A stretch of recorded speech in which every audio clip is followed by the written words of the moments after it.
interview a very good, dear friend of mine. Her name is Alexus. Now, when I first got on Facebook and when I first got on social media and I was making all these rantings and ravings and crazy videos, reaching out for help, this amazing woman reached out to me and really would talk me down and really would try to really help me out as much as possible. She would send me care packages in the mail, and she did a lot to really help encourage me, and we've been there for each other. And she's mustered up the courage to finally speak. Now, she is no stranger to the 6 screens. She's been listening to the 6 screens for quite a few years now, but this is the first time she's going to speak as far as I understand it. So I try to help her to see this is not the theocratic school. There's no reason to be nervous. We're very unscripted here. If her dog barks, her dog could bark. It's okay. Sometimes when I have my dog here, he barks, so, you don't have to be the most articulate person, even though she is a very articulate person. She's a very artistic person.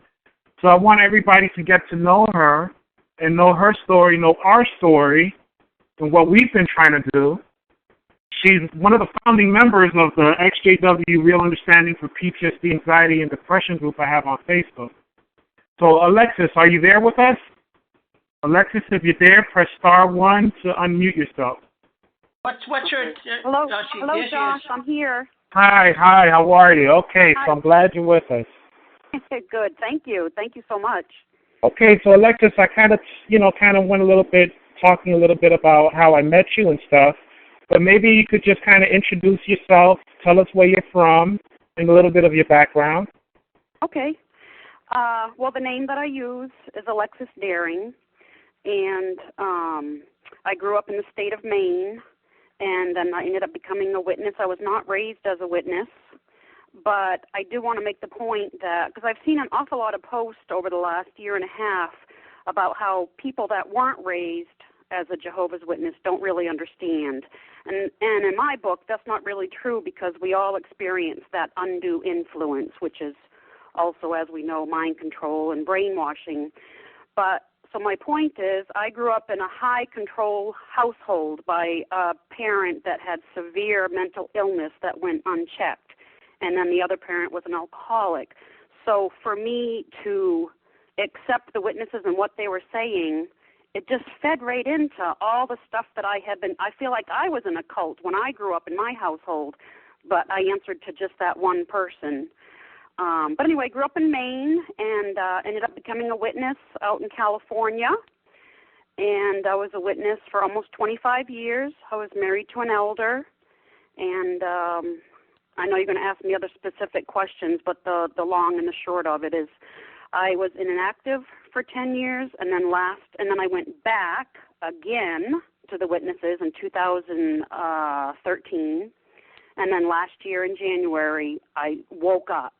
So there's quite a difference also between being an inactive witness and somebody who has awakened and see the truths about what Watchtower really is all about. Very interesting, very interesting. Now, something I just kind of wanted to kind of peer into a little bit. So you say you were already in a high-control, authoritative environment. So this was even before you became a witness? Yes, my upbringing was very extreme, and I'll just give you one example. I was a very good kid. I got a lot of, A's and B's, very good grades, good kid, firstborn child, so I was very cautious and all that type of thing. But I went drinking one time with the kids in high school, and we just bought like TJ Swan. Anybody that remembers that from back in the 70s, TJ Swan wine, it was affordable. Anyway, I was grounded for 1 year for drinking. So that just illustrates it was a lot of emotional, physical, throwing. I mean, I've had to go to the doctors and have stitches because of being thrown around, and just a lot of abuse. And I just feel for me, all the pieces that I'm putting together, having been raised in this high-control household, and having to answer to my mother in her very strict ways, it was almost natural for me to become a witness, because everything they were demanding was already things that had been demanded of me personally as a child. And then I ended up marrying somebody, which a lot of people do, married somebody just like my mother. And he was an elder for many, many years. And but there was already a lot of abuse, so it was right fertile ground for the witness indoctrination. Yes, yes. And even though it was a tough life growing up, I always had a spiritual need. And at the holidays, whenever they would have movies about Jesus, you know, around Easter time and Christmas and so forth, I always watched those. And most of my family members just laughed at me. But I feel like I always had a spiritual need. So I was really searching. And when I was in high school, a lot of the young people that I hung around with, they would all go out drinking Friday and Saturday night. And, of course, I didn't dare do that. I had such a strict mother. And but I would tell them they were all hypocrites because the next morning they'd be the first ones to be going to the local Catholic church that we all went to. And I said, well, I'll go out with you guys, but I'm not going to drink. I'm just going to sit here and drink orange juice or water or something. But I'm also not going to church with you, you know, in the morning because you guys are all a bunch of hypocrites. So to me, very, very funny that I had that really nice, strong viewpoint as a young person, but yet was still able to be captured, you know, into the witnesses. And I also have about over 30 relatives now that are all Jehovah's Witnesses, and some of them all came into the Watchtower in the 1950s. So I have a lot of family. I have family, even my child is at Bethel headquarters now, and other relatives are there. So yeah, it runs deep. Oh, wow. So you have even children that are Bethelites is what you're saying? Yes, yes. Okay, wow. So once you left home, were you living at home the whole time till you got married, or did you branch out on your own at all, or? No, well, this is a very interesting story. I had an uncle, a great uncle, that lived in Australia. And he gave me, this is when I was in high school, and he sent me $6,000 for a plane ticket, and he was setting me up to be an escort for an older couple as they traveled around the world. And so on my way on the trip, he suggested that I stop in Palm Springs, California, in Southern California, to visit the family because it was going to be a 24-hour flight to get to Australia, and it was the opposite season, and it was going to be very tiring. So I did, and then when I stopped there, all of a sudden I got very, very ill. I had to be seen by a doctor. It was kind of serious.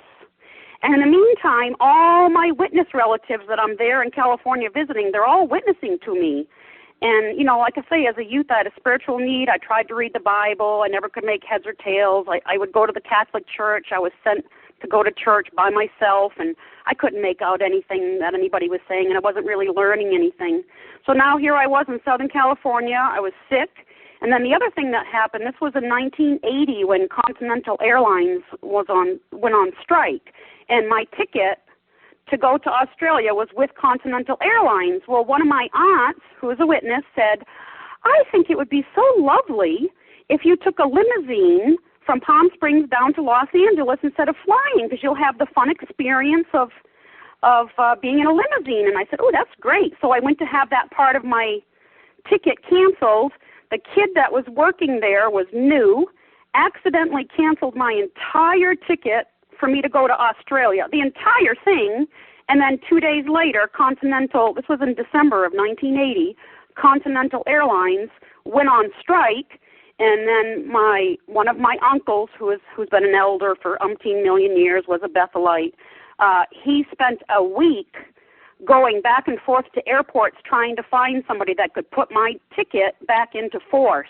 And in between that time, the family is witnessing to me, and they're also telling me horror stories about the uncle that had just sent me all that money. And they said, you know, he's bragged that he's killed so many people in wars that he could pile them up to the ceiling in a room. And they were telling me some really, really scary stuff. And all that, I did remember, I thought maybe that story was true because I remember when I met him when I was in high school that he had a bunch of shrapnel all down the side of his face and in his neck, and I thought, whoa, that's pretty heavy-duty stuff. But so what ended up happening, they got the plane ticket put back in force, and I had also gone there with my grandmother, and one of my uncles says to us, oh, I'm having a talk on Sunday. It's about the Great Deluge. Would you like to come and listen to it? And my grandmother and I said yes.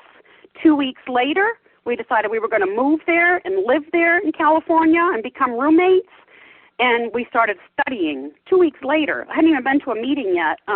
We had gone to the Great Deluge meeting talk. And then we just started studying. And at that time, it was the yellow book called, I think it was called The 1,000-Year Reign of Christ. Oh, my word. That was a really heavy, heavy book to try to comprehend. So that's how that happened. And matter of fact, I was even... Uh-oh. Hello? Well, I don't know what happened there, Josh. We'll let a call back in. Okay. I'm sorry. Can you hear me? Okay, I hear you now. We were listening to you, and you got up to the yellow book, the meetings, and you know. Now, did you ever make it to Australia? I never made it to Australia. Oh wow! So I have a special little thing about Australia, you know, because I haven't made it there yet, and so yeah, interesting. So that's how you kind of got, indoctrinated into the witnesses. You kind of got love bombed by your family. Is that correct? Yeah. Yep. Okay. They were the first thing that I learned was, why God gave us a rainbow, that it was a promise to us, that he'd never cause a flood on the entire earth again.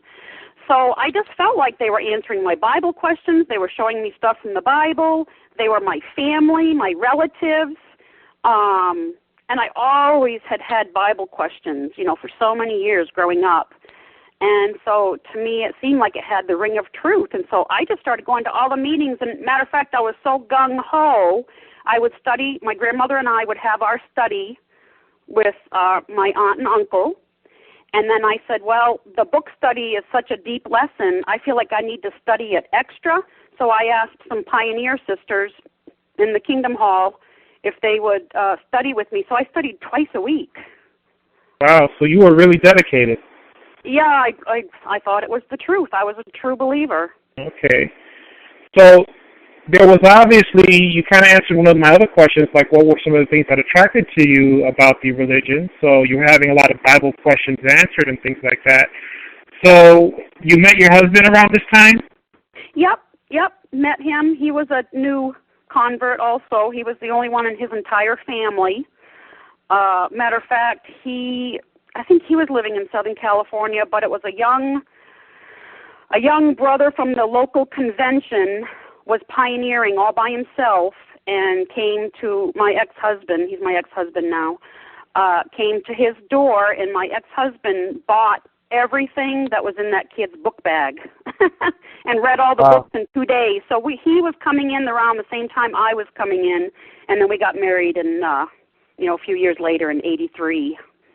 Okay, so now we fast forward to 83. And so how many kids did you have with him? I have one. I lost a few others, miscarriages and stuff, but I had one, and I felt like I had a really good life. For the first 10, 12 years, things were really good, and we were a very active family, and he became a ministerial servant rather quickly and then became an elder, and so he was an elder for many, many years. Okay. All right, so the picture-perfect, typical witness family. So when did the antennas start coming up, or were there any red flags or anything that kind of made you have doubts or any pause? Was it shortly after you got married, or you said it was after the first 12 years things were okay, but what was it about the watchtower that made you have some serious concerns? Well, at that time, I didn't have the concerns about the watchtower. I still was really a true believer. I was being that I was beaten into submission as a child, for me, the utmost thing that I could do, especially as a witness, was to comply. And so I complied with every single thing that was asked of me. So after about 12 years, it started taking a toll on my health. And then eventually I ended up going through menopause. In 2004, I got cancer. And when I started going through the menopause, that really got me. And the reason why I'm speaking about this is because when I would go to the Kingdom Hall, I would just cry because the menopause, it wreaks havoc with the woman's emotions and the hormones. So you don't always know what's going on. I mean, cancer was almost, I've been through cancer twice. It was almost easier than the perimenopause. But anyway, I would go to the hall and I would just start crying. And so many of the friends would just say, oh, it's fine, just go in the bathroom. Oh, you can just cry. We don't mind, we'll cry with you. But I wasn't that kind of person. I wanted to cry privately. I didn't want to be crying in a public place. So eventually that ended up meaning that I was staying home more and more because I didn't know what was going on with me. I was going to doctors, trying to figure it out. And I just stayed home because I wanted to cry. And I would go in my closet with a pillow in my face and cry, very hard by myself. And then eventually, the marriage was just getting really bad. There was a lot of jealousy in the congregation, and a lot of things happened. We ended up being able to study with a lot of the Russians that were coming in to this area where we lived. And there was a lot of jealousy because of that. And what ended up happening... Yeah. Go ahead, I'm sorry, go ahead.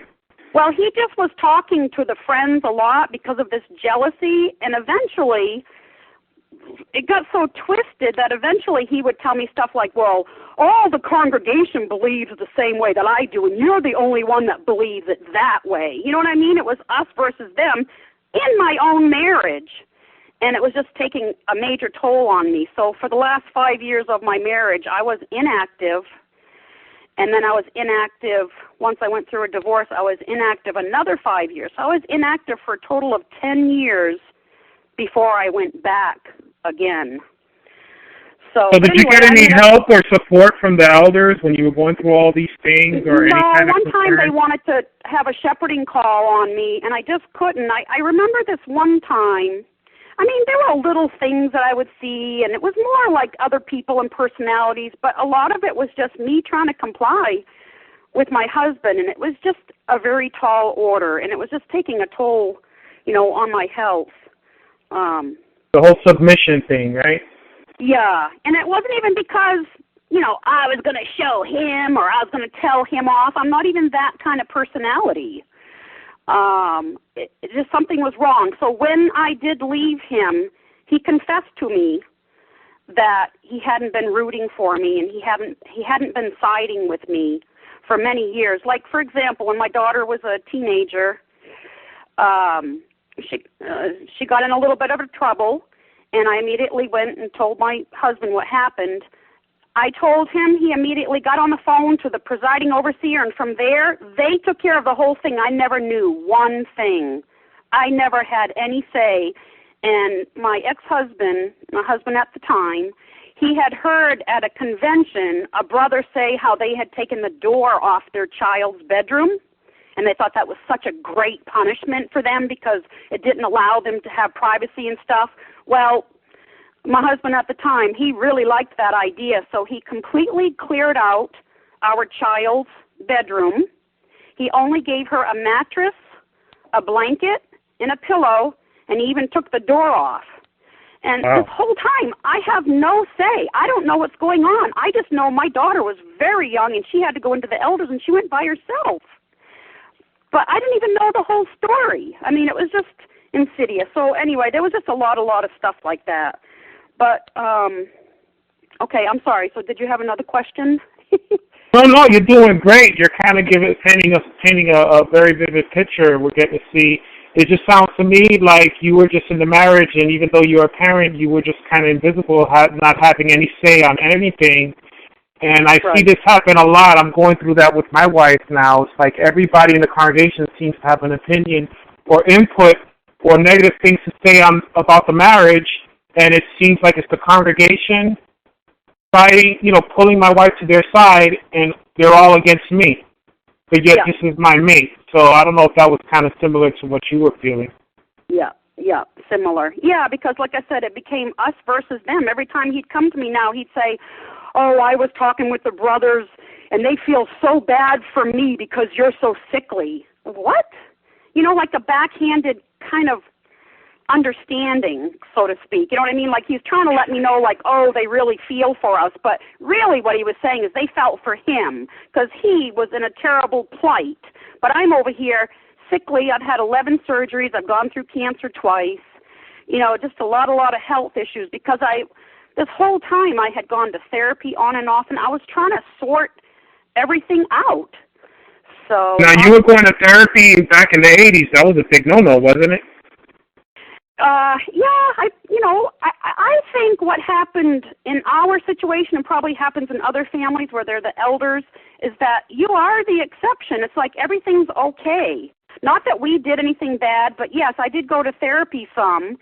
But, you know, people would look up to us. And I remember when I started noticing that, they'd say, oh, your family's so wonderful. Oh, you guys are the pillars. And for me, that was way too much pressure. I didn't want that kind of pressure. And I felt like telling them, yeah, you should see us when we're at home. And, you know, when he's screaming at me and telling me how I'm no good and, you know, whatever else. And how much I have to comply and how busy I stay just trying to, you know, I called myself a household manager. I was a household manager. I managed everything, you know.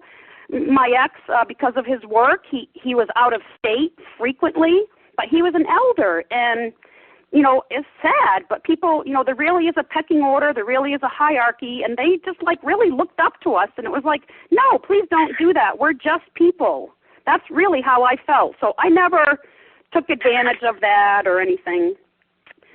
Right. But, with all your health issues and everything that you were going on, it was more that there was a concern for the status and how you were looking. And your husband, they were, instead of being concerned for your health and your general well-being, they're like, oh, well, they were giving you a pity party, so to speak. Yeah, exactly. Yep. So eventually, my grandmother, who I became a witness with, she was getting up in years. She was, I think at the time, she was almost 90, and she had taken a bad fall, and I wanted to go back to California to be with her because we were witnesses. Oh, boy, I'm really revealing stuff today. We were witnesses in Kentucky for about 20 years. We were there 20 years.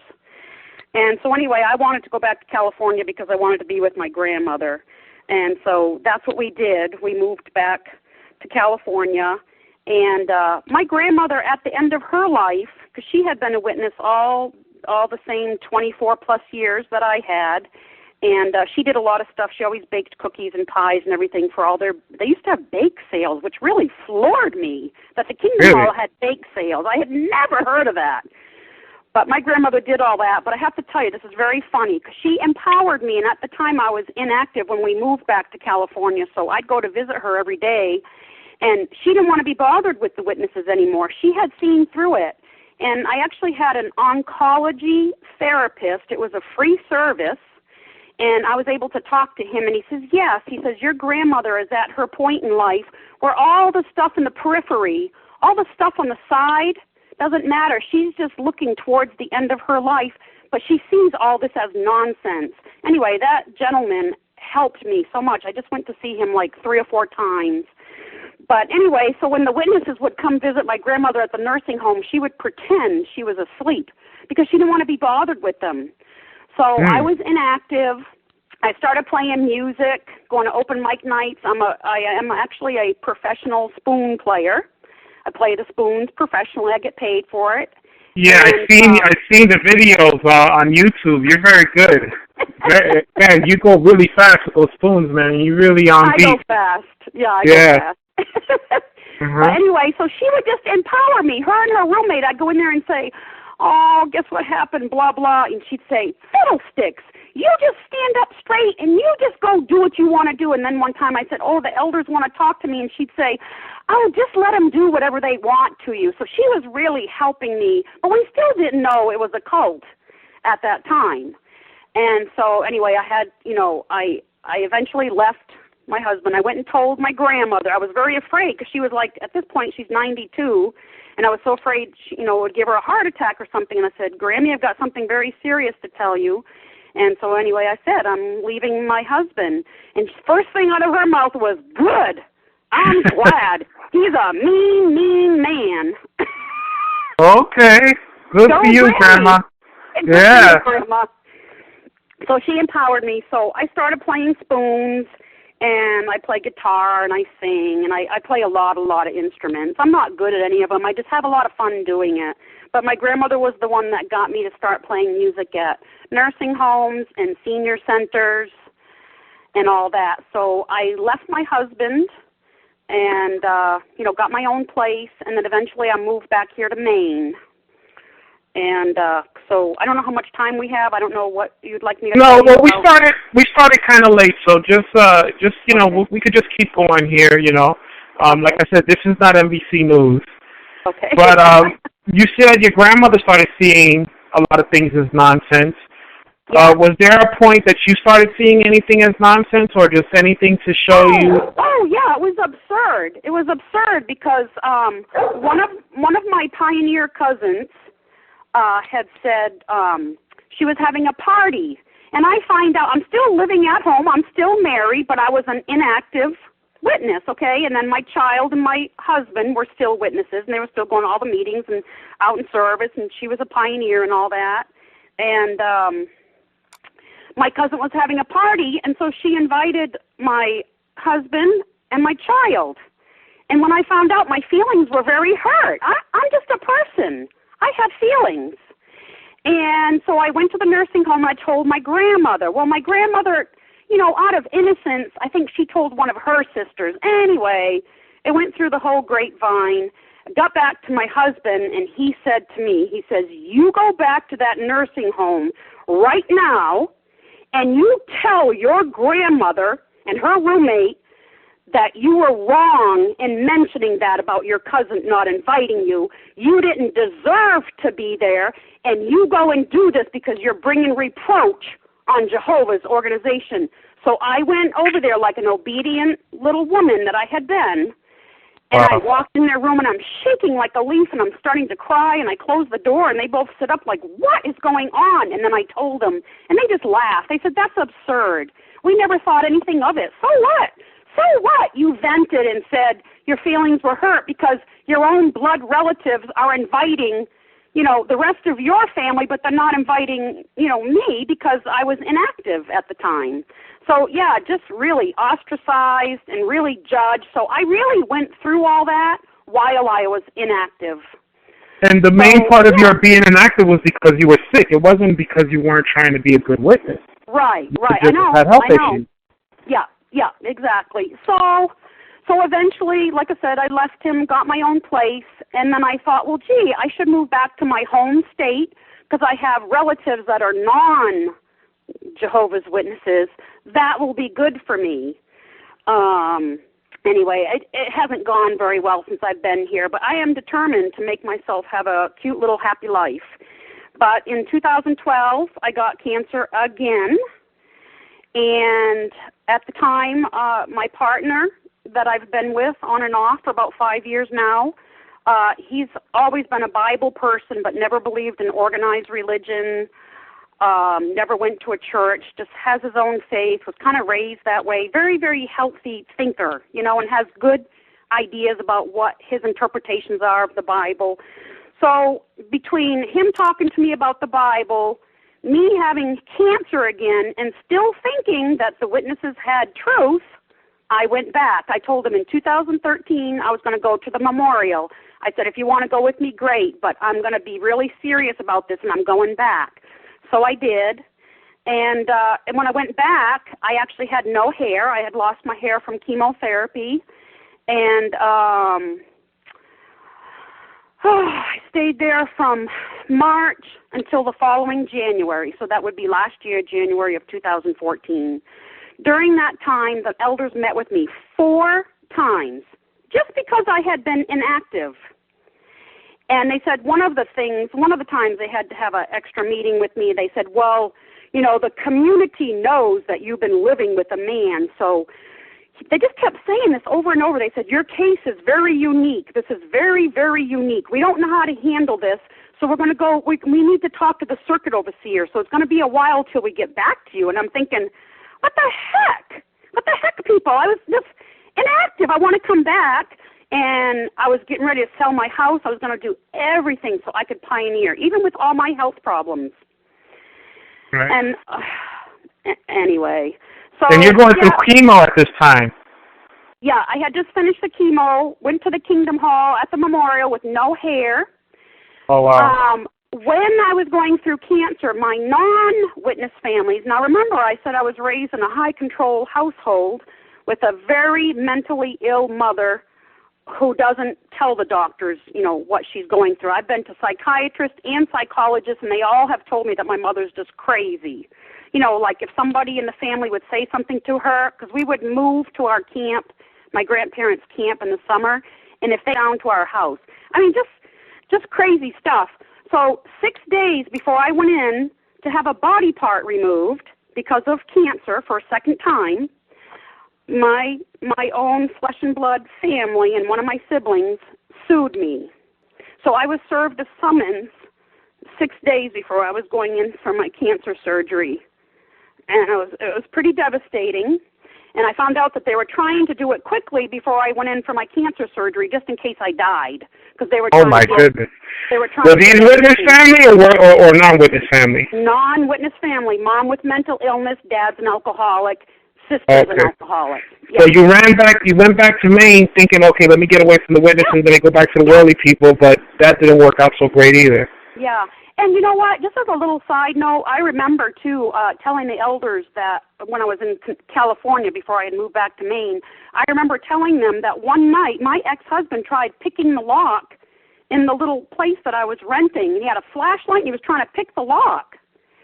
And they didn't think anything of it. And he also was hiding a couple driveways down, spying on me, because they were constantly calling me saying, there's a truck in your yard. We just got notification that, someone saw you somewhere, blah, blah, blah. So it was just crazy. So, yes, I was thinking, let me go back to my, quote-unquote worldly family. Let me go back to my non-witness family. But it really didn't go well. I could do a whole segment on that, too, like leaving, not to take away from your story, but I kind of thought, that my worldly family would be ecstatic that my mom and I are leaving the organization. But when you've been in this freakishly crazy cult all these years and you're so convinced and then you all of a sudden come out, I've noticed that my family thinks I'm even more screwed up now. Wow. So that's why I'm so happy I have this community that understands. And I'm glad you mentioned that, just because you weren't born in doesn't mean that you're not going to be affected just as harshly. Right. So that's just something I wanted to throw in there, but I'll let you continue. Yeah. I like to say this one sentence. I'm a perfect example of somebody that completely, especially being a woman, completely complied with everything that was asked of me, and it took its toll, and it comes out somehow, and for me it came out in the form of cancer. I am completely convinced because I was so unhappy. I was so stressed. So anyway, so I moved back to Maine. So the reason why I was laying that up a little bit about my non-witness family, they have put me through the ringer since I've been here. They've sued me. They have stalked me. I have filed, I think I'm up to 8 police reports. I've had to go to court. I've had to spend a lot of money defending myself. They've broken into my house. They tell townspeople that I belong in a mental institution. So the reason why I'm telling you all that, not for sympathy, but because when I went to the Kingdom Hall, those elders knew all this stuff about me. They knew all of that. So what happens is I'm living with my boyfriend, and they said, of course, he's got to move out. And they kept dogging him, saying, oh, he loves you too much, when really what he should be doing is he should be loving Jehovah. Well, anyway, he ended up studying. He studied for about 10 months, and it never took for him because his brain he was just too strong. He saw through things. Their scriptural interpretation didn't make sense, and he was really resisting it. He did a really good job. But anyway, he moved out. Sometime we'll go into this other thing because this is very long, but I wanted a roommate. So they sent me a roommate, a crazy, supposedly Jehovah's Witness roommate. And when she arrived at my house, she showed up with her own saws and her own axes and some really bizarre stuff. And I was like, whoa, hold up, what's going on here? So everything for her was about her diet. She had to eat everything pure. And so she would find people that would go, she'd buy a lamb, find a farmer that had a lamb. She'd have somebody kill it for her, one of the witnesses that were hunters up here in Maine. A lot of people are hunters. And then she would proceed to cut it all apart. And anyway, this lady was allergic to my house. She would sleep on the floor. And not only that, I found out later that she had been in a satanic cult, and now she was a witness. Interesting, huh? Wow. And she would sleep on my floor because she said she was allergic to my house, and she would sleep on the floor near the kitchen door, near the outside. And that was supposedly going to help her with her allergy, sleeping on the floor? Yeah, supposedly. And then she was like stumbled by everything in my house. And so I would tell her, oh, you don't like that? Okay, take it off my wall. I mean, I was really trying to do everything just so when I went back in 2013. I'd say, oh, you don't like that? That's stumbling you? Take it off my wall and go throw it in the garbage. And she would. So anyway, she was crazy nuts, but she was sleeping with rocks. She was using rocks as energy and stuff and as witnesses. You know, now I had been inactive 10 years, so at first it didn't mean anything. But then after I told a couple ladies at the Kingdom Hall, they said, ooh, that's really bad, you know. And so anyway, you know, I made sure I told the elders, and in the end, not one thing was ever done, but yet I'm being ostracized. So what ended up happening, I had to move out of my own house because I was being stalked by my family. They broke into my house. They were stalking me. It was very, very scary. And the witnesses came, and one of the elders was there, and he was going to help me move to this other town. And then he found out one day that my boyfriend, or he was my ex-boyfriend at the time, that he came by my house to mow my lawn. And he said, was he in the house alone with you? And I said, well, he might have come in for a glass of water or used the bathroom. And he goes, oh, I'm sorry, but I don't think I can help you move. This is not good. This doesn't look good in Jehovah's eyes. I'm going to have to pray about this. So I'm freaking out. I'm ready to move. And now this elder, you know, his conscience all of a sudden is, you know, being pricked because somebody, you know, a guy, a man, somebody of the opposite sex came into my house to use the bathroom. Wow. Ay. So anyway, so I moved out of my house. So the new hall that I was going to, I only went there for a very short time, but I found out that there had been a registered pedophile there. He had to register every single month. And I found out that he was answering. He was answering. He was giving talks, and he was going door to door.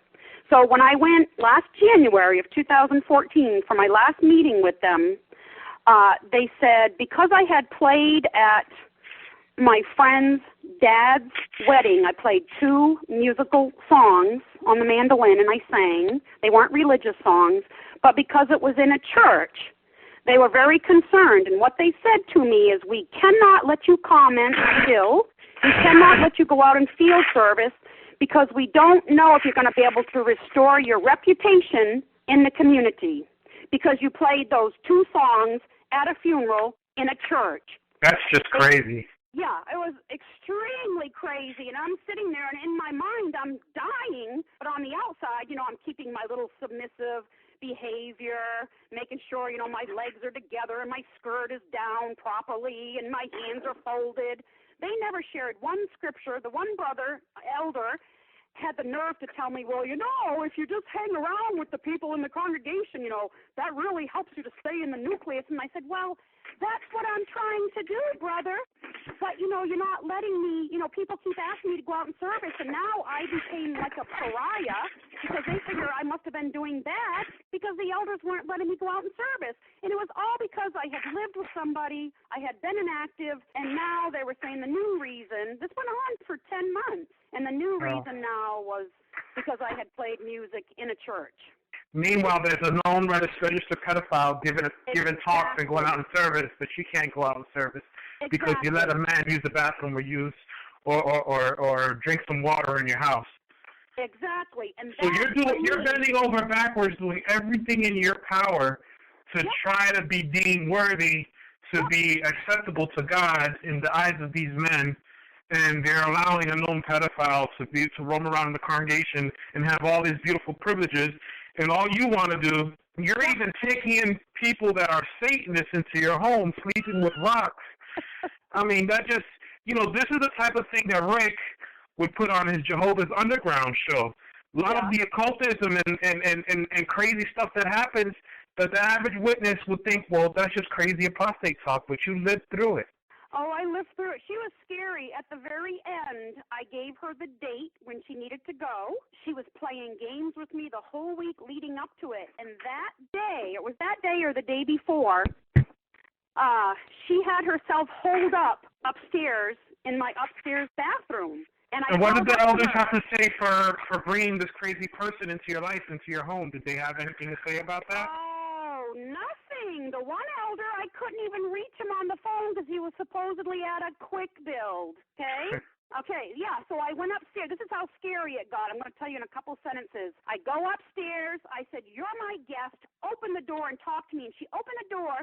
She's in my bathroom cutting fruits and vegetables in the bathroom, and she has a knife in her hand, and she looks at me, and I was like, dang, this woman's going to cut me up. So I run downstairs. I opened up every door in my house, and I stood near my stove where my cast iron frying pan was, and I was ready to smash that woman over the head if she came after me with a knife. I was scared. I called the elders. I was hysterical. And you know what? The one elder that I finally got a hold of, the one that was on all my committee meetings, he says, well, I really can't get involved in this because it's really between two sisters. He was probably scared of getting cut up himself. Yeah, they didn't even know that part then. I mean, it was insane. They knew, I guarantee you they knew there was something up with the sister, and you were the perfect scapegoat to bring her to you. Since you were not right in their eyes, they probably figured, well, we don't want to let, you're not really truly a witness yet, so let's just bring her, let's just pawn her off to her instead of affecting, so they pawned her off to you to protect the rest of the congregation. Yep. That's just my opinion. That's just my opinion. Oh, yeah. It was really awful. And then when I kicked her out, the friends in the Kingdom Hall, they all split in half. Some of them agreed with me and some agreed with her. I mean, it was a nightmare. And then the one family that took her in, several families ended up taking her in. Like I say, it's a very long story, but one of them, she had to sleep outside in the husband's truck. I mean, it just got really, really weird. Bizarre. But yeah, so anyway, so back to the other thing about me playing in the church. So for me, that was my connection for, to the pedophile situation, was that, wow, here I was just a cute little mom, I'm in my 50s, and here I was going to pioneer. The friends were more than happy to help me move out of my house because it's like, simplify. Oh, yeah, simplify. Here, we're going to help you simplify, right? Because, that's how they are.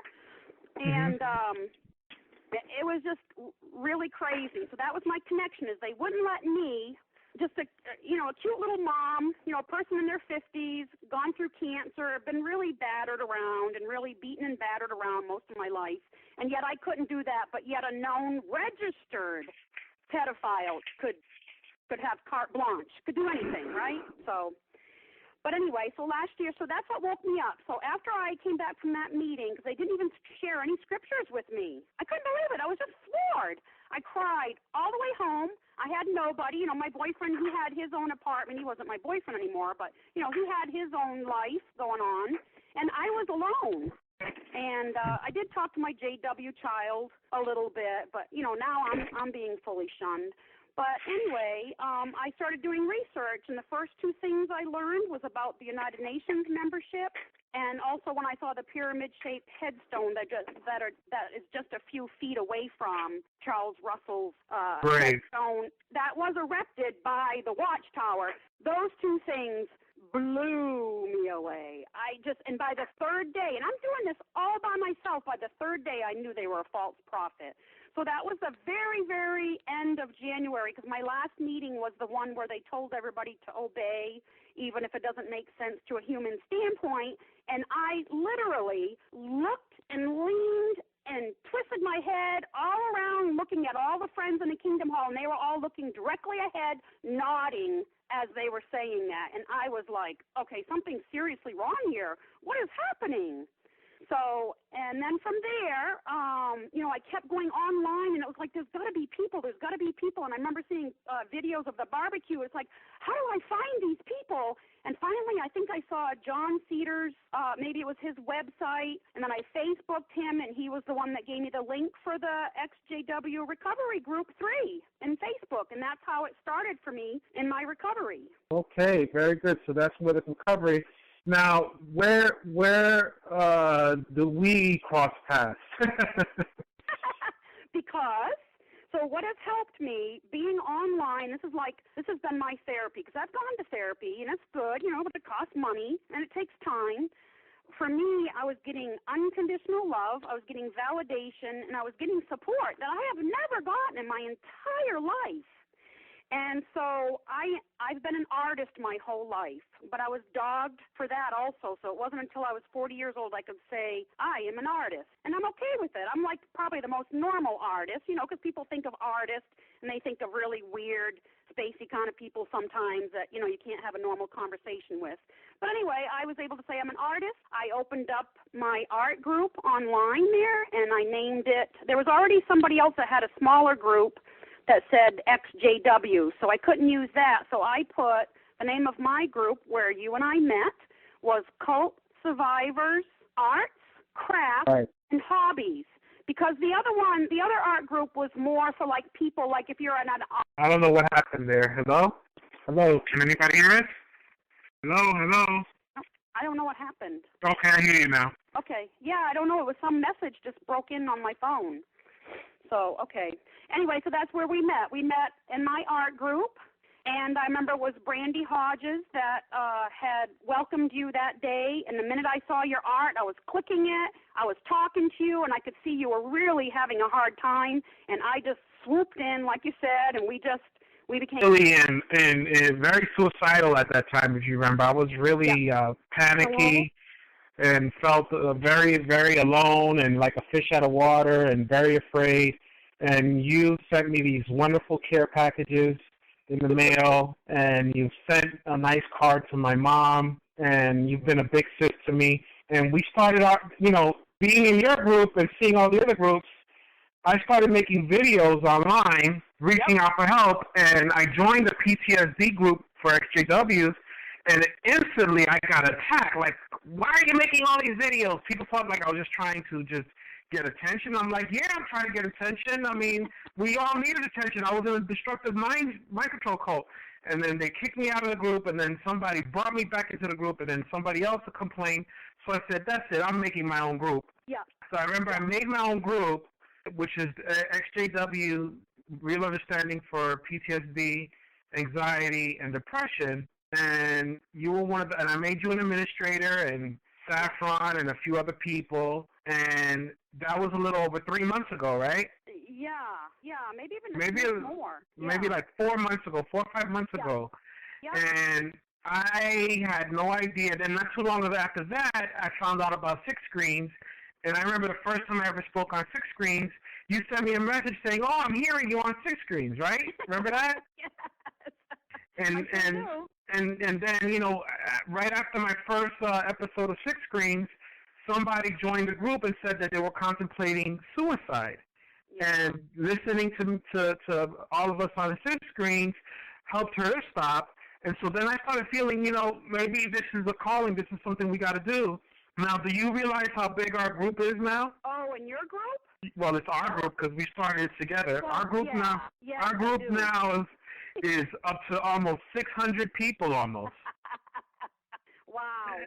And we've met so many people. Yeah. Well, my group is smaller, and it's only because I just don't advertise it. That's not really...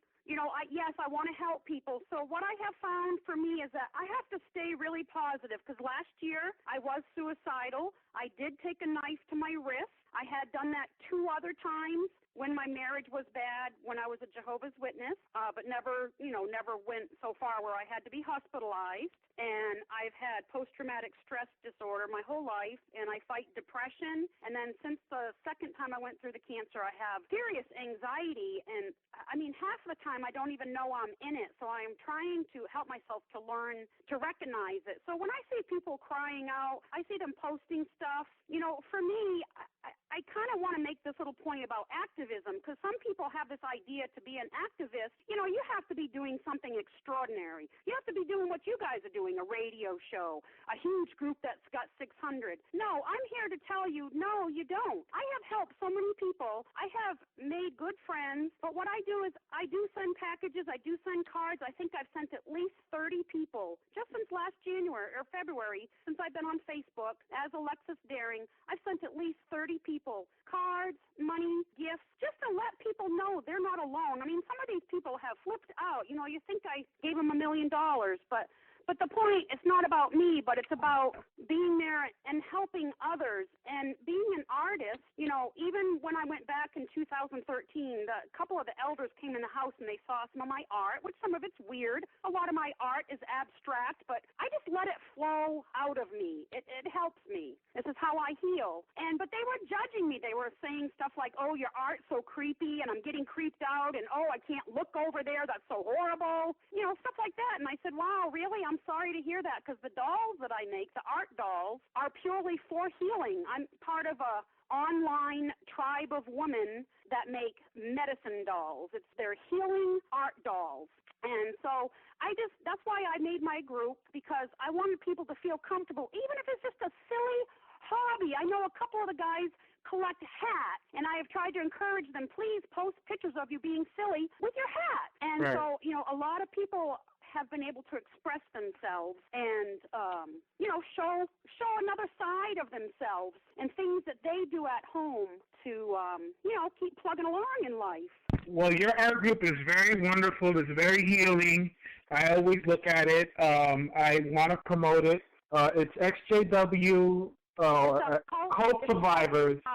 Cult Survivors. Yeah, art, crafts, and hobbies. Because I wanted everybody to feel comfortable that they could come in there, even if they don't feel they're an artist, because many people will declare that first. They'll say, oh, I'm not an artist. But hey, look at this. This woman made a pizza, and she posted a picture of it, and it was really gorgeous, and it was really delicious, too. So, yeah, stuff like that. It's good stuff. So, I do certain things that help me. I do what they call the stop. It's the STOP. So S, like Sam. S is you stop. T is you take 3 deep breaths. And O is you observe any body sensations and things that are going on inside yourself. And then P is to proceed forward with compassion and kindness. Something else that I like is PIE, P-I-E, because perspective is everything. So these things don't come to me naturally. I have to constantly revisit all this kind of stuff because, like I said, I'm battling depression. When I get low in the depression, the suicidal thoughts come, all that.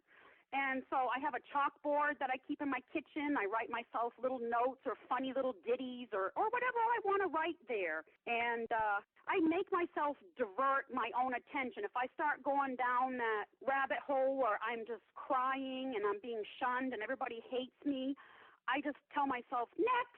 Like, what is the next thought that I can think of? And usually the first thing I think of is fuzzy puppies. And I smile and giggle because it's so silly. But these are some of the things that I do now to help myself. And I'm online on Facebook there in the groups with the XJWs almost every day because for me, that's my socializing. I don't have any friends. And it's not because I'm not friendly and I can't make friends, but it's tough. It's just tough. I lived in a small town and live in a small town, and the witnesses aren't too far away. Right. Well, I have to just say, you've done a lot. Your care package really helped me. I still have the syrup because I use so little of it because I just want to make it last as much as I can. Oh. And you really, I was a nervous wreck. I was crying. I was really out of it, and you've helped me a lot. And I just want you to know that I have tried to take your example, and I've paid it forward, and I've sent out a few care packages myself to other people because I know that's what you would want me to do. I've also sent money to certain people, and the people that I've sent money to didn't ask for it, I just do things, and I try to pay it forward, and I'm so thankful. Now, what I want to do now is I want to see if we could open up the line a little bit. If anybody would like to say hi to Alexus or have any questions or just give her some encouragement because she shared a lot with us today. So if anybody's out there, please press *1 and just say hi to me and Alexis there. *1. Hello?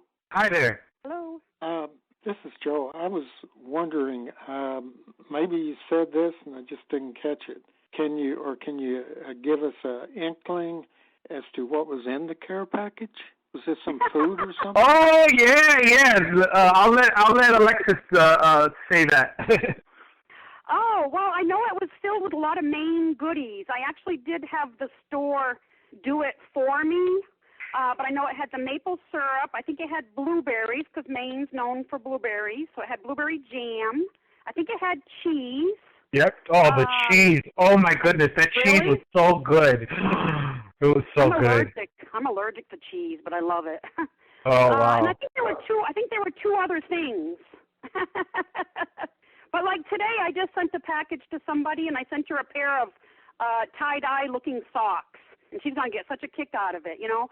I feel like by doing this, I know exactly where my money's going. I'm not giving it mysteriously to an organization anymore. I'm giving it directly to the people who I am knowing online, and many of them I've met. That's the other thing I want to say is I went to quite a few meetups last year, and I highly recommend that. That helped me so very much, meeting other ex-JWs.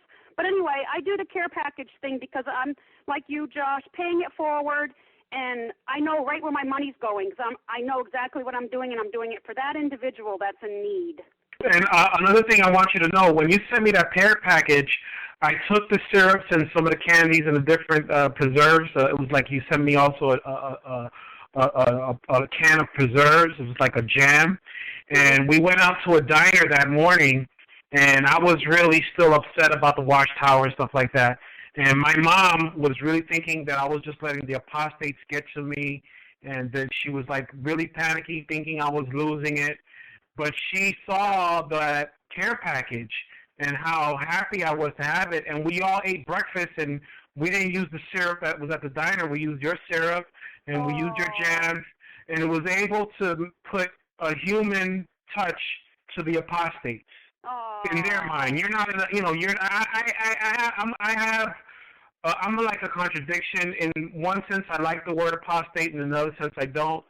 But it made it more personable. And you finally got to speak to my mom and meet her today over the phone, but finally. But see, that helped. A couple weeks after that, she woke up. So your activism now.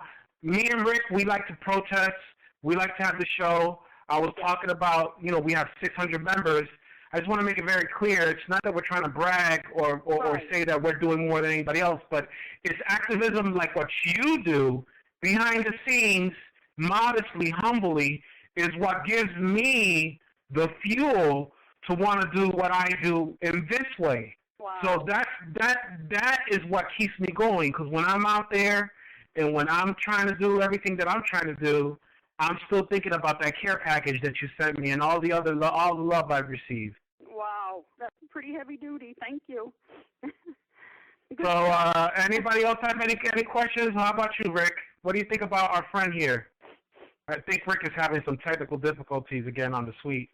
So anybody would like to say... Hold on one second, Josh. Just got it muted here. No, I think she's doing a fantastic job, seriously. In fact, she's articulate, like you say. It's the first time I got a chance to hear her, Alexis. It's really good you came on. You're a fellow New Englander yourself, huh? Yes, I am. In Maine. What's that? All right. Where do you live in Maine? Let's see, I'm in southern Maine. Well, she went off. Gosh, she'll be back with us, yeah. It cuts in and out. It happened a couple times. Yeah, she'll be back with us. But Rick, she's been listening to you. She's been a fan of yours for some years, from what I understand. Well, I'm glad she is. I'm glad I have a couple of fans out there. It's good. But no, I have seen her. She's written on Facebook. She gets in there and makes some comments from time to time. She has listened in here, I guess, as well. But she's up there in Maine. Maybe we can get her. How does she feel about protesting? Well, we'll see when she gets back in. Go ahead. Yeah, I know. I don't know why it cut me off again. It keeps giving me instructions about the volume. What does it come in? So what does that come on and say to you, Alexis? It's saying press 7 for louder volume, and it's telling me several Okay. numbers, but I'm not All right. touching anything. I'm just waiting. What it's doing is asking you. It wants you to speak a little closer to your phone. Oh my! I mean, I got it pressed right up. So. Okay. Well, leave it right where it is. It does that every once in a while. But anyways, you live in Southern Maine, you say, huh? I'm in Southern Maine. Yeah, about 2 hours from Portland, and we actually have a group in Maine that meets once a month. And the person that puts it together, he usually picks a subject, and then each person in the room, usually about 8 or 10 of us, and now it's kind of growing, everybody gets a chance to speak. It's very, very important. We each get a chance to speak. So that's been very helpful for me also. So I'm about 2 hours. I'm 2 hours from Portland, so an hour and a half, 2 hours, not too bad. Well, two hours going north, you mean? Oh. Yeah. Going north from Portland. Yep. Right. Yes, I want to ask you, do the elders still try to call on you to go back to the meetings, or did you show them that this is a false prophet organization, or have you? How the elders doing? I mean, trying to still talk to you, or is there? Yes, they were. What happened is because I was being stalked, I had to move out of my own home, and I was in an apartment for about 6 months. Something happened there, Rick, again. Hello? Maybe. Okay, can you hear me now? Yeah, I can hear you. Yeah, I'm sorry. I keep getting that message about the volume. I feel like I'm shouting as it is. But yes, they had called me a number of times, and then after I moved out of the apartment because I was being stalked, then I moved back to my house. So that created a lot of confusion, which was really great for me. Then last October, the witnesses came to call on me 3 times in 1 week. So I called Troy Daniels, who's an ex-witness, and he's also a lawyer. And he said, call your local police to find out what the laws are. And I said, good tip. So I called the local police, and they gave me instructions, told me what I can do. And I wrote a certified letter, and I said, you are causing problems. There's an impaired, there's a disabled person in this house. At the time, I have 2 feet problems myself. And I just told him, do not call, and if you do, I'll be taking your license plate number and your names, and you will find yourself at the end of a lawsuit. And that I was also instructed by the police that I did not even have to sign my name because I didn't want them to have my signature and then fudge maybe a piece of paperwork or something, And so I could just put homeowner, and that's what I did, and I've never heard one word since. Very good. Yeah. Thanks for that question. Thank you. Yes, thank you.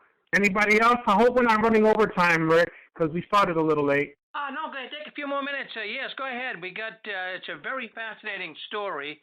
The reason why when I was talking to Alexus there, I know a lot of people in Southern Maine. Do you know anyone from the Newfield area? Not offhand, although I talked to Dr. Bob when I first was waking up last January and February. Oh, yeah, that's Doc Bob. He's a good friend of mine as well. Right, yeah. He's been on the program a number of times, yeah. Nice. That's interesting. Doc Bob, he's a former witness. He goes down to that Witnesses Now for Jesus. But I used to go up to Maine a lot. My sister-in-law, my former wife, Inez, she died 3 years ago. Wow. But anyways, her sister lived in Maine, and we used to go up there quite a bit. She lived in Newfield, Maine. It's about an hour going west of Portland. So Maine's a beautiful state. You're a privileged woman, Alexus. It's beautiful. It is nice. Yes, we love Maine. Yeah, if you come up this way, please contact me for sure. Definitely. Yeah. Well, what I was going to ask you, are you a protester? Well, I just may be coming up there. Yeah, I've never done that. I've never done it. I don't have real good feet, but I want to be there with all the people. That's what I want to be there with all, my brothers and sisters, my ex-JW brothers and sisters. So I'm giving serious thought to it. Yeah, well, we got a protest coming up in a couple of weeks if all goes well.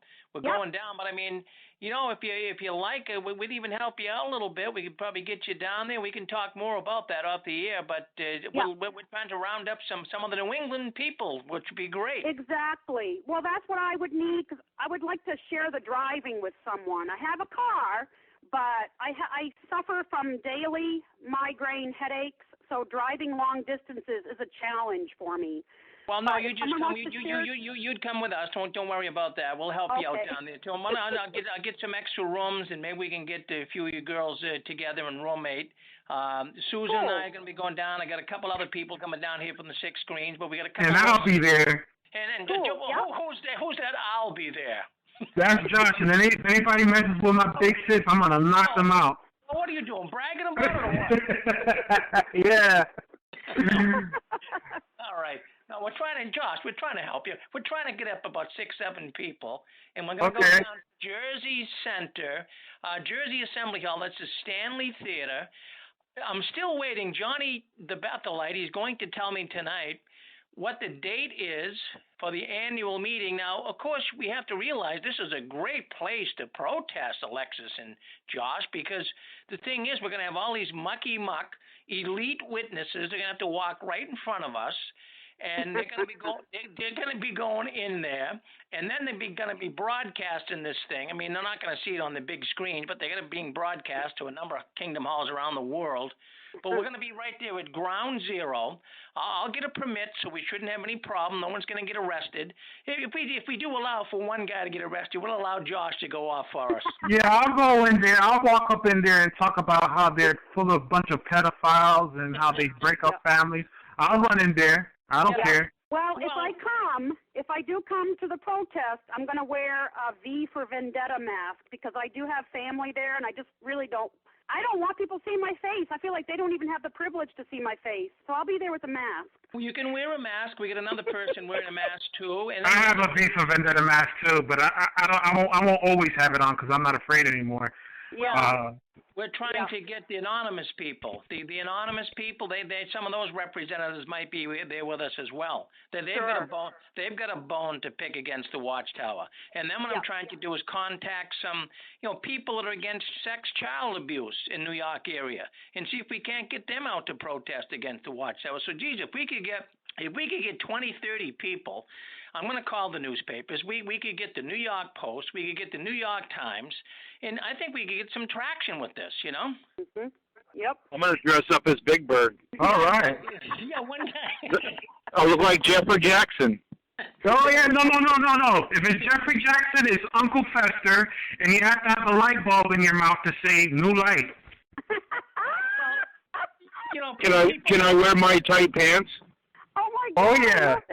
No, yeah. That's gotta be good. You can dress up like a tight pants guy, one of these sexual metro people, But no, in fact, one person wrote to me and said, "Geez, Rick, why don't you have some people dressed like Santa Claus and the Easter Bunny?" Kind of like a mockery on there, not celebrating. But I mean, if people want to come on their in their costume, if they want to come by them, whatever they want to do. But we're going to live stream it, friends. It'll be right here on the 6 Screens Network, so we'll have live footage beginning. I'm not sure what time. We're going to get all the information tonight from Johnny the Bethelite when he comes on, so we'll know what time if it's in the morning. I think it's usually about 1 in the afternoon they start. But we'll see what happens, and we'll do live video streaming. We'll have it on our radio network. You guys can call in, and you can root for us, and you'll be able to see us out there on the sidewalks of Jersey City. Hey, Rick, are you going to be in your typical JW witness uniform that you always have, or we're going to finally get to see you dressed up in camouflage and one of the people coming with me, he's wearing camouflage. He's our technician, but he can't be seen. His mother is still a strict witness up here. What about you, Rick? Are you? No, I have to have my traditional dress. I still dress like a Jehovah's Witness. I figure what it does. I don't want to. Some apostates, they got mohawks. They've got pierced ears. They get a pierced nose, and that's fine. But I'm going to try to. I go gentle on them. I don't want them to get too spooked. But even though last time we protested out there at the convention up here at McMillan Center in Springfield, Massachusetts, I had this technician that works with me. He was in a painter's suit, and he had a mask on and a hat that said Boston Strong, and he was spooking the witnesses out because he didn't want anyone to know who he was. So the cops came by, and they said, "Does that guy, he's scaring some of the conventioneers here." He's a big guy, 6'4", 300 pounds. And you can just imagine, he had a big suit on, a painter's suit that I bought at the Home Depot because he didn't want anyone to recognize him. He had a mask on, and he really was spooky looking. And the cops came by and said, "Does that guy have to be in that suit?" I says, "Well, geez, I'll tell you what. I mean, you don't understand the witnesses. If they find out who he is, his mother won't even talk to him." So they said, "Okay, leave him in the suit." So it worked out good. Hey, Rick, I was under the same mindset of you of, dressing like a witness, letting them see that I was just like them. But I have this beard now. So I'm thinking about cutting loose and just dressing up. And, I never got to celebrate Halloween. So I might dress up, in my non-witness suit. I don't know. What do you think? Well, I like that hat you wear, that Stetson hat. I think yeah. You look good. You look kind of, you look like a little rap star. I think that looks good on you. You look good in that hat. Okay, so I'm gonna go in my David King persona. Yeah. There you go. Oh, we got some nice signs, Josh, too. I got some signs, the sign your mother wanted. I got the other sign. I got a nice See Us on Facebook sign. I got a See Us on YouTube sign. I've got Jehovah's Witnesses. They break families up. I've got Australia.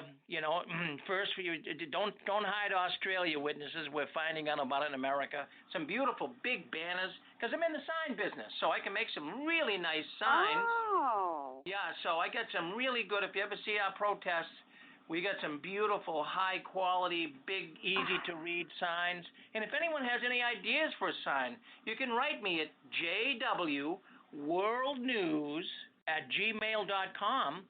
and say, "Rick, this would be a good sign." I one sign I really like, and one person wrote it to me. They said, just put the word shame with an exclamation mark. And I said, yeah, that's pretty good. But, we're going to be standing on that sidewalk there in Jersey City, and I want people to know what I mean. So shame hiding child molesters. Wow. So that's going to be a good one. Yeah, I thought your signs looked very professional, and I didn't know that was your trade. So kudos to you on your signs, Rick. Well, we've got some really, those are the big weapons. That's what works. People read a nice sign. We try not to put too much on it. If you put too much, being in the sign business as many years, 40 years, I found out one thing about a sign. If you put too much on it, people don't read it. It's too busy. So you try to cut right down. Just say as little as you can, but get the message across. Exactly. Something I just want to say really quick. I hope people listening could see that video of that protest you did at the memorial. I just want people to know: don't let Rick's suit fool you, man. He is not one to be intimidated. If you see that video, you know what I'm talking about. He does not back down. When he talks about planting that flag of victory, he's not playing. Well, thank you, Josh. But the thing is, I want people to know, too, we're not rowdy. No, not at all. But people tried to get rowdy with you, and you just kept your composure. I really admired that. That was good. I've had on a couple of protests, I've probably done about 15 of them now, but on one of them, we had Satanists show up. Sent them. We did have some Satanists. And another time, a guy showed up, and he's going to threaten our life. He said he was going to get a gun and come back and shoot us all. But I don't want anyone to get afraid. It's not going to happen down in Jersey City. Don't worry. Oh, definitely. With all the police that's down there and everything, definitely, man. There's not going to be none of that. Well, we're gonna get a permit. We'll do it so there'll be no, we obey the rules of the permit. We can't go anywhere on their property. We can stay on a public sidewalk. We can use a little bullhorn, but we can't turn it up too high. So we're gonna be careful with that. We might use it, we might not. But we'll have video footage of it. We'll have it live. We'll do a YouTube. So I think it can really get some traction, on the social networks. Oh, yeah. Well, one thing I want to also say, Rick, sometimes I only do a fraction of what you do. You give me the privilege to be on this show. And sometimes you can feel like, am I really making a difference? Will I want to keep on going? But now I fully understand what you say when you have people come up and show up like Alexus and be willing to talk and share their story. It's just a shot in the arm that you need. I don't mean to sound like a witness, but it's like a spiritual shot in your arm you need to really feel fulfilled and really feel like it's worth it to do all of this. Well, it is worth it. When actually my former wife, her name was Inez, and she came up. Actually, we had the Upper Room Ministries. We had a little church house, a church in our house here at one point, and then we were looking to expose the Watchtower, and then we started the 6 screens of the Watchtower website. And we were kind of. Here we go. It went. Oh, okay, that's you, Josh. Yeah. Okay, can you hear me? Yeah, there you are. All right, yeah, it's we get a lot of traffic. Sometimes too, when we have a lot of traffic coming into the call, you'll get that little prompt about the call, because what it's doing is tripping the system when a lot of people come in at once. So that's what's going on. We got a lot of people coming in.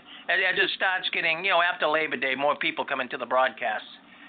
Okay. But yeah, so anyways, I was just saying, when we first started this, my wife and I, former wife, said if we could just help one person, it's worth it. And I'll tell you what, a lot of people have come in, but people write me all the time. There's 300 people a day that get into the 6 screens of the Watchtower archives, and they listen to the programs recorded.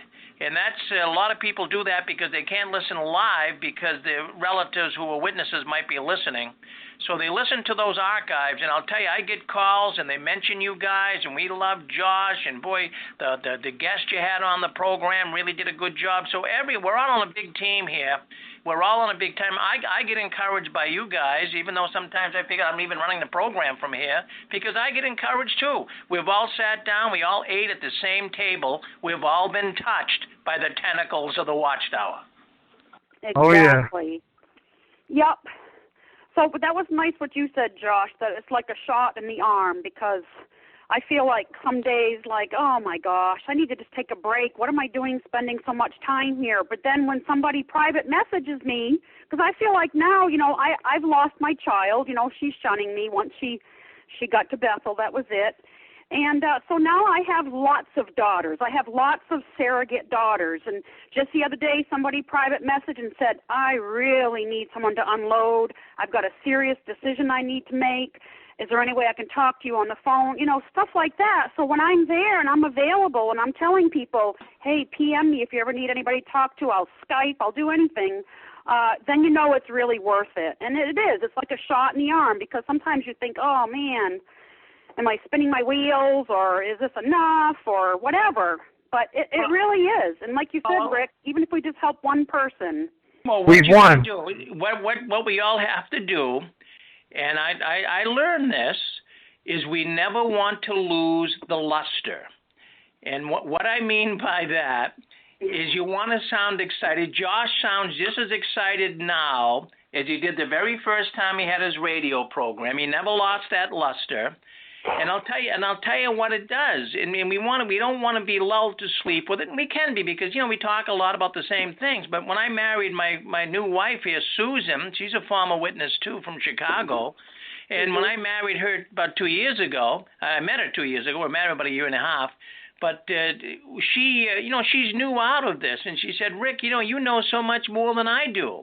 And you got to tell me about the United Nations. You got to tell me about Beth Sarim. You got to tell me about Beth Sham. You got to tell me about all this stuff. The cigarette stock. You got to tell me about the Reggie Ran Cam drone engines they make. The Watchtower does and owns that company. You got to tell me about the hedge funds. So what it is. Sometimes we've had so many programs. We've had well over 1,000 programs. That, all of this stuff gets mixed up, and you keep wanting to move forward. But there's so many new ones coming out right now. They never heard some of this stuff. Oh, yeah.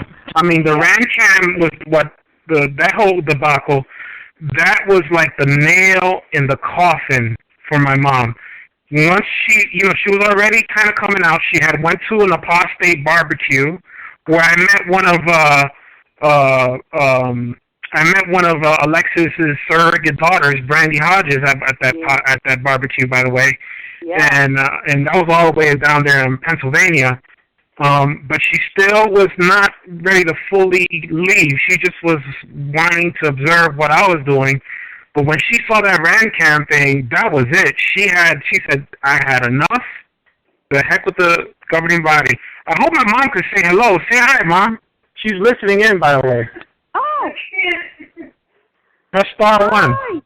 Hello, Nora. You doing okay? You getting a little better? Hi, Nora. Press *1, Mom. Oh, I can hear her. Hello. Press star 1. Oh, now we hear you. I'm not technical. I listened to your story, and it really touched me. You've been very brave. Thank I you. give you all the credit. I mean, and you're still bubbly, and you're still happy. Yeah, and thank you. Thank you for saying that. It means a lot. And I'm happy that Rick's wife is doing better. Well, thank you, Nora. You're in the hospital yourself, but I'm glad you're doing better, too. People get sick. We're all getting older, and that's what happens. But for all of those out there that are sick, we pray. We wish them all your best. But you got a good son there, Nora. You pat him on the back. He's a keeper. You keep him around. Oh, yeah, definitely. Well, good to hear from you. It's good to hear from you. You inspire all of us, Nora. You're new getting out. And, you know, it didn't take you too much time. Josh must be a good salesman. Oh, actually, he wasn't a salesman. I was afraid for him. But some of the little nuggets that he used to throw out, I would research it on the secular, pages, and it was true. So yep, you did good. Yep. Yeah, he helps a lot of people. Well, his little group there, like he was saying, that group, I can remember when he had 26 people in there. That's when I first came across Josh. He had 26 people. Now he's up to over 500 and growing. And it's not people, but just 2 or 3 people you can help is good. But what it is some of these forums, they're only now taking off. Even our forum on 6 Greens, it just laid around, nothing was going on, and bing, bang, boom. All of a sudden, the last few months, things really started ticking. There's a lot of people getting out of the Watchtower right now, more than we can even imagine. And on JW World News tonight, we're going to talk about what the Watchtower is doing. There's broadcasting this month on JW Broadcasting about the generation. That's the gift that just keeps on giving. I can't believe it. We're going to talk about that. Here they go changing it again. It's so convoluted, it's foolish. Yeah, it is. Yeah, they think 2 equals 1. But they get people to believe it, Josh. That's the crazy thing. They get out there and I've counted now. This is the 17th time they changed it since the early 90s. That's how many times they changed that generation. Really? Yeah, that's why I say it's the gift that just keeps on giving. How can you keep changing something? Now, on a couple of occasions, they came back and said the same thing. But most of the time, they put some other stupid thing into it, which I'll be talking about tonight on JW World News. And all the witnesses sit there at the convention, and they watch that JW broadcasting, and, oh, honey, isn't that wonderful? Geez, how is it that God can keep changing things? If God isn't on their side, why would he pull a trick like that, And that's what I tried to reason that with my own child. I said, because she believes that the UN membership has to do with the library card, and I said, but what would a Bible-based true organization have to do with a worldly, their library? What would they possibly need from there? So, like you said, it's the same thing. I just feel like it seems like the governing body and all their helpers and everybody who writes the articles, they're just pushing just to see if people are noticing, and they're not. They just take the new information, whatever they say the new truth is, the new light, and they just seem to lap it up, and they just keep going forward, just like, you just keep picturing robots just all walking and all saying, yes, yes, sir, yes, sir, yes, sir, and just all stepping in line no matter what's being said. I mean, sometimes I wonder, are they up there at Watchtower just laughing at these people? Because like you said, Rick, it's so convoluted, and they just keep changing it. I didn't know it was 17 times, but, I mean, that's kind of insane. Yeah. You know something? I usually like to do this, but I kind of forgot. I just want to give a quick shout out to the suite. There's a lot of people on the suite today. Say hello to Arvoba, Caleb, Carrie, CH, Aaron, Gaza, James, John Aglise as always, Laurie, Megafire, Pete, Queen, Richard Thrift, RM, Sarah, Shirley, Storm Brady, Wolfpack, Zachary. I mean, they're giving a lot of nice comments. I am paying attention to the comments as well. So you mean to tell me, Rick, a year ago things weren't like how it was now? Well, there weren't that many people on the forums like they are now? That's exactly right. There were that forum has taken off like a rocket. Our video suite, of course, that's been in operation now for 2.5 years. But that was something that really was a tough nut to crack, getting people to come in because people thought they were going to have to be on video. And I don't want to be seen. You know how it is with the witnesses. They don't want to be known. They don't, especially those doubting. They don't want anyone to recognize them. So they thought by coming on the video suite that they would be seen. And that's not the case. In fact, you want to be seen, Josh, and you come on, and you're on here with us here tonight. And but a lot of people, we've had other guests. We've probably had 30, 40 different people on here, but a lot just want to, they can live text, that they can see me here in my little studio here in Massachusetts, and we can see Josh. He's down there in the belly of the beast. And we get different people on. James comes in from Illinois from time to time. So we get to see some of the apostates you hear about and read about on Facebook and all over the internet. And my mom's chuckling. My mom's chuckling about you saying seeing the apostates. Well, your mother's been on. And if anyone wants to come on the video suite, all you got to do is just say, hey, bring me on. And we have the technology here to bring you right on, put you right on screen. So it's really neat, this video suite. But the live texting, people really like that. They're meeting a lot of people in there, Josh. You notice some of these people are really becoming good friends there in the live chat, aren't they, huh? Yeah, and they also contribute to the conversation, so it's very important. Yeah, it's a good venue. We're the only ones doing that. Like I say, 2.5 years ago, I came across it. In fact, Cochise Pendleton, he's a former witness out in California. He's the one that talked to me about it. He wrote a book, the Bible, the Bible versus the Watchtower, and he told me about this video suite. And it was a little rough getting going, but now it's going good, and more people come in, and people come in from all over the United States as well as across the world. Right now, I see 3 international callers, one from Sweden, one from Australia, one from Trinidad. And nice. So they listen in from all around the world, and they can hear without having to dial in. The only problem is they can't talk to us in there. They have to use our regular telephone line to come in and talk. But we have a whole lot on the telephone line tonight as well, and that audience has been growing big time. And they come in from all across America. And then around 9 o'clock tonight, the Pacific time people come in. So when you get around 9 o'clock, 10 o'clock tonight, you get your most traffic coming in.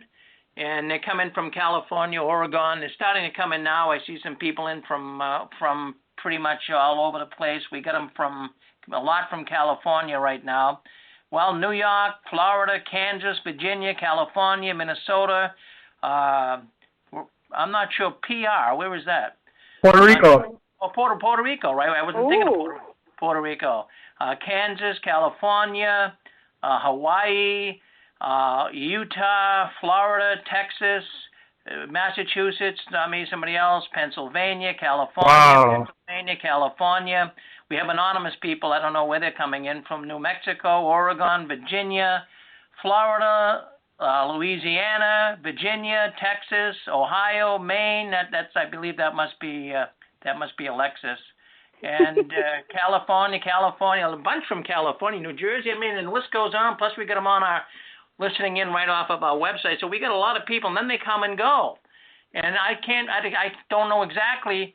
One given time we could have as many as like 100 or more listening.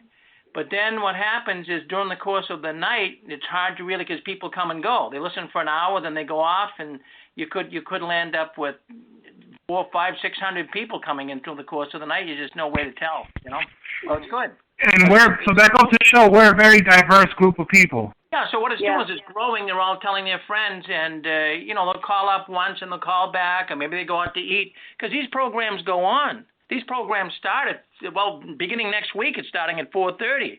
And then, Josh, you come on at 5:30. And then we go all the way till 7 o'clock tomorrow morning. We have programs all day long and all night long. Yeah, well, I've been promoting her name. She goes by the name of Hollywood. She was a former pioneer. She went to pioneer school twice. She was married to an elder, raised kids in the truth. Her son, according to her, she got disfellowship at 16. And he tried to commit suicide 20 different times, has been institutionalized. So she's never even heard of the 6 screens. So, it's going to keep growing. Well, wonderful. it's a good thing. In fact, it's fun. I look forward every Saturday night. I get my cheese and crackers, and it's like having company come into my house every Saturday night. I get a little room here dedicated to our studio, and we've had people come through. People want to come for a live program, and anytime anyone out there wants to do that, if you're up here in the Massachusetts, Boston area, and you'd love to come visit us, email me. And more than likely, we'll put the red carpet out for you. Come on in. We'll have some cheese and crackers, and we'll put you on the program, and you can watch what we do here. It'll be great.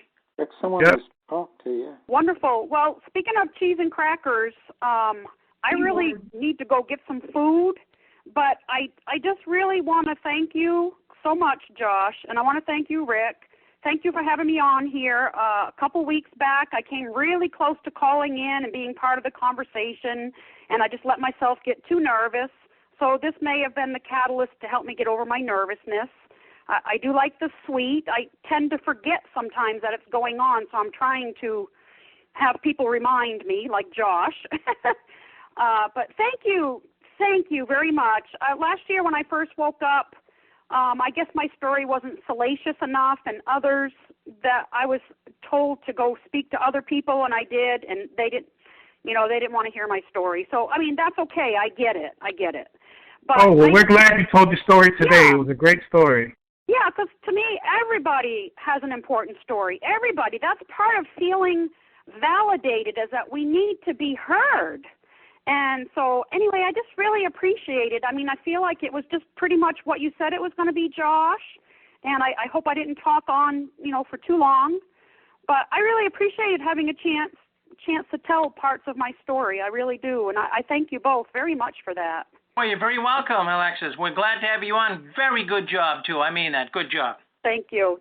So I'm going to sign off then for right now because I'm going to go get some supper. And, we didn't have big sis. Yeah. Okay, bro. Thank you, Alexis. Okay. Thank you so much, and I'll see you in the suite. Good girl. Okay.